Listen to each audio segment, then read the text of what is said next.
Good morning, family. It is Friday morning, which by the time this gets uploaded, who knows? However, I am reporting live from my truck. Yeah, it's pretty exciting. Actually, it's not really that exciting. I mean, it's kind of loud actually in here, which is why I'm probably gonna have to talk a little louder because the truck is really loud. Because trucks are loud, and I don't actually know why. It's some kind of science stuff mixed in with that. Pretty much, I have no idea what I'm talking about at this point. Anyway, I would just like to start with a diagnosis of the Great Gatsby movie versus book adaptation. I said that incorrectly. I meant movie adaptation versus the book. So, I'm gonna pretend like I didn't just have like a week gap in between these two videos, even though I most totally did. Okay, so as you may know, I am a slightly busy, not really kind of person, and so that day actually went by quickly as the truck eventually did not need to be idling anymore, and so I moved on with my life. But fear not, for the thing will continue now-ish. One of the bigger problems that people actually had with the Great Gatsby movie versus the book was that the movie was not set in the right time, nor was it set with the appropriate stylings and music. That's just blatantly even overlooking the terrible casting that was cast, just because it didn't match the characters portrayed in the book. Which usually, yes, I get it, you shouldn't get hung up in the details, but the details were really important for this book to make sense as a film.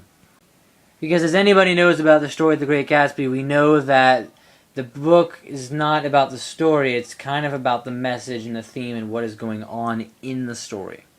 So like a bunch of hidden stuff that only like 10 people know about and they brag about it to everybody, so eventually we all kind of catch on. No, but seriously, the movie did not accurately portray the message that was put in the book, and it kind of had to spell everything out for you to make, because they didn't leave anything for the imagination when it came to the audience in the movie. Also, Jay-Z. So, among the various other problems that the book and the movie had, there were a few other subplot things that were happening within the book that were not portrayed in the movie. Such as the total relationship between Jordan Baker and Nick Carraway that was completely disregarded in the movie, probably because it didn't have a good enough thing to make it appealing to audiences, and also Tobey Maguire. I mean, let's be fair, I wouldn't have wanted to kiss him either.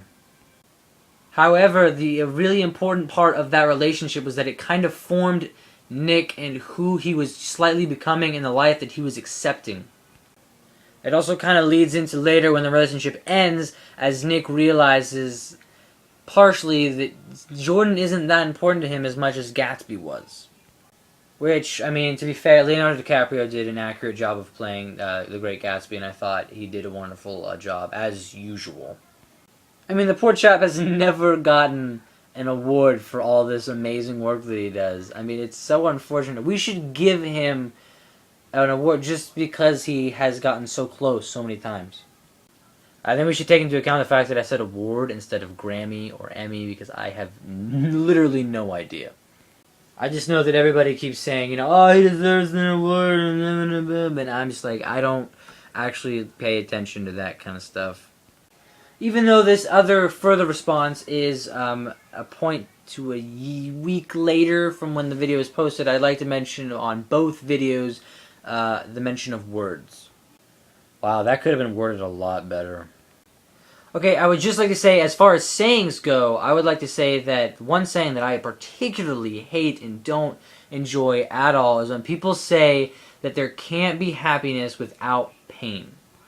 That whole statement that, we can't know joy without knowing suffering, I think that is totally not true. Because that purely does not make sense based on evidence and facts and science. And look at a baby. I mean, it's clear that we know what joy is without having to experience pain. I know what makes me happy without knowing what makes me sad. That's like saying you don't know what food you like without not liking the food you don't like. So according to this saying, if you don't know what asparagus tastes like, then there's no way you could ever like macaroni and cheese. Because you wouldn't know it's good. Except, yes, you totally would. That doesn't even kind of make sense to put those two things together. Sometimes I feel like that is just a way to cope with the fact that we do have to go through pain and suffering, but that does not mean pain and suffering equals happiness and joy. If we never experience pain and suffering, then life would be really, really good, because we'd still know what good things were, and we'd still appreciate them. Maybe a little less, but I don't care, because no pain. But hey, whatever helps people sleep at night, I guess, is their thing, whatever.